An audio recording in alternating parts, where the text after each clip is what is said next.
which is defined as the solution of ordinary linear differential equations of second order with variable coefficients in the form of an infinite convergent power series is called solution in series or integration in series. In general, our question is series solution की हमें ज़रूरत क्यों पड़ी? तो in general, the solution of differential equation with variable coefficients such as Legendre equations जो आप पहले ही पढ़ चुके हो, Bessel's equations, hypergeometric equations, etc. इनके solution को हम elementary function के term में express नहीं कर पाते हैं और इस तरह के केस में ही हम लोग solution in series method को adopt करते हैं. Power series is basic definitions of series solutions, which is defined as an infinite series of the form summation n from 0 to infinity cn x minus a to the power n, which is equal to c0 plus c1 x minus a plus c2 x minus a whole square plus dot dot. This is called power series in ascending power of x minus a, which is centered at a. तो इसका example अगर हम sin x लेते हैं तो sin x का expansion x minus x cube upon factorial 3 plus x to the power 5 factorial 5 minus dot dot. तो यहाँ पे सेंटर क्या है? सेंटर 0 है, which is centered at 0. This power series is in ascending power of x minus 0 centered at 0. Next term is analytic function, which is defined as a function fx is said to be analytic at a point x is equal to a if function fx has Taylor series expansion about a means a is any point, which is given by summation n from 0 to infinity f to the power n a upon factorial n into x minus a to the power n. This exists and converges to function fx for all x in some interval including point a. तो यहाँ पे जो term है converges, what it means, convergent का यहाँ पे क्या sense है, क्या मीनिंग है? इट मीन्स जो भी आपका ये एक्सपेंशन दिया हुआ है summation n from 0 to infinity f n a upon factorial n, हमारा ये एक्सपेंशन दिया हुआ है, ये एग्जिस्ट करेगा. इसका मतलब कि कोई कांस्टेंट वैल्यू के इक्वल होगा. सो कन्वर्जेंट मीनिंग्स कि this expansion is equal to, suppose ये कांस्टेंट p हो सकता है, इस तरह की कोई भी वैल्यू हो सकती है. Example e to the power x 1 plus x square upon factorial 2 plus dot dot so on. So इस एग्जाम्पल को So here we have taken example e to the power x, expansion of e to the power x. तो suppose करेंगे कि fx is equal to e to the power x. अगर आप इसको 1 time differentiate करोगे तो it is also e to the power x. 2 time differentiate करोगे तो we have same value. तो fn x यानी इसका nth डेरिवेटिव अगर हम फाइंड करें तो ये e to the power x के इक्वल है. अब अगर x की वैल्यू 0 रखोगे तो सभी डिफ्रेंशिएशन की वैल्यू 1 हो रही है. तो fn 0 is also 1. Now we know expansion of e to the power x is equal to 1 plus x square upon factorial 2 plus x cube upon factorial 3 plus dot dot. तो यहाँ पे 1 है, इसको हम टेलर्स एक्सपेंशन में लिख सकते हैं f0 plus f dash 0 into x minus 0 plus f double dash 0 upon factorial 2 x minus 0 का होल स्क्वायर. क्योंकि हम e to the power x को टेलर्स एक्सपेंशन में लिख सकते हैं, which can be written e to the power x is equal to summation n from 0 to infinity f to the power n0, here n stands for derivative, upon n factorial into x minus 0 to the power n. So यहाँ पे हम देखते हैं कि e to the power x को हम tailors expansion में लिख सकते हैं, इसलिए e to the power x is analytic function. So hence we can say e to the power x is an analytic function. Next definition is ordinary and singular point, which is defined as a point x is equal to a is said to be an ordinary point of the differential equation, which is of the form d square y upon dx square plus px dy upon dx plus qxy is equal to 0, where px and qx both are analytic function. Analytic function अभी अभी हम लोगों ने definition पढ़ लिया है। तो alternatively here x is equal to a is an ordinary point if limit x tends to a px is equal to a।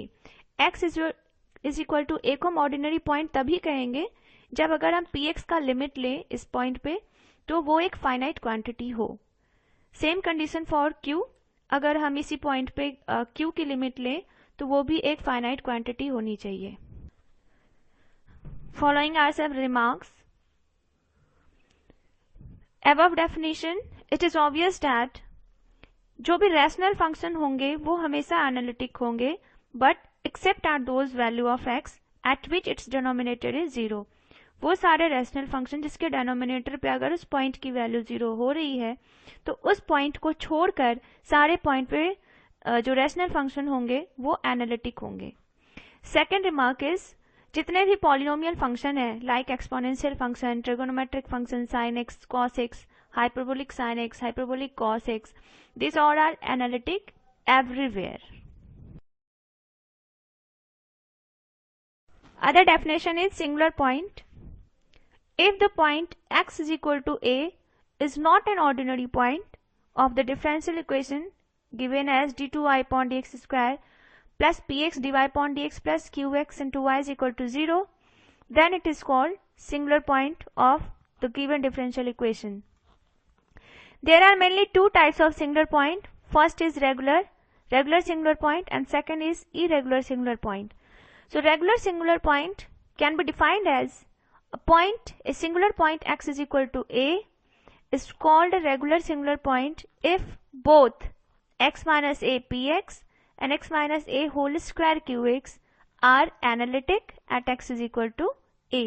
अगर ये दोनों एनालिटिक फंक्शन होंगे x is equal to a point पे, then that singular point x is equal to a is called regular singular point, and in other way we can define it as x is equal to a is regular singular point if limit x tends to a into x minus a px is equal to a finite quantity. अगर हम इस point पर limit लें x minus A P x का तो ये finite quantity होना चाहिए, और अगर इसी पॉइंट पे हम लिमिट लें x माइनस ए स्क्वायर क्यू एक्स तो वो भी एक फाइनाइट क्वांटिटी होना चाहिए। अगर ऐसा है तो इसे हम बोलेंगे regular singular point. Second definition है irregular singular point. A singular point which is not regular is called irregular singular point. Here we have taken an example. Determine the nature of x is equal to 0 for the differential equation 2x square d2y upon dx square plus 7x into x plus 1 dy upon dx minus 3y is equal to 0. So what is the meaning of nature? Nature means we have to here discuss कि x is equal to 0 पे ये ordinary point है या regular point है या किस type का है। तो solution we have differential equation 2x square d square y upon dx square plus 7x into x plus 1 dy upon dx minus 3y is equal to 0. तो इस डिफरेंशियल इक्वेशन पे हमें ये चेक करना है कि ये ऑर्डिनरी पॉइंट है या नहीं। यहाँ पे x इज इक्वल टू 0 है, वो ऑर्डिनरी पॉइंट है या नहीं। तो सबसे पहले तो इस इक्वेशन को हम स्टैंडर्ड फॉर्म में लिख लें, d square y upon d x square plus 7x into x plus 1 upon 2x square dy upon dx minus 3y upon 2x square is equal to 0. अब इस स्टैंडर्ड फॉर्म डिफरेंशियल इक्वेशन से हम comparison करते हैं तो we have px is equal to 7 into x plus 1 upon 2x and qx is equal to this one minus 3 upon 2x square. अब हमें single ordinary point check करने का formula है कि अगर हम इसका लिमिट लें और ये फाइनाइट क्वांटिटी हो जाए तो ये ऑर्डिनरी पॉइंट होगा। तो हम चेक करते हैं limit x tends to 0, px is equal to limit x tends to 0, px है हमारा 7 into x plus 1 upon 2x।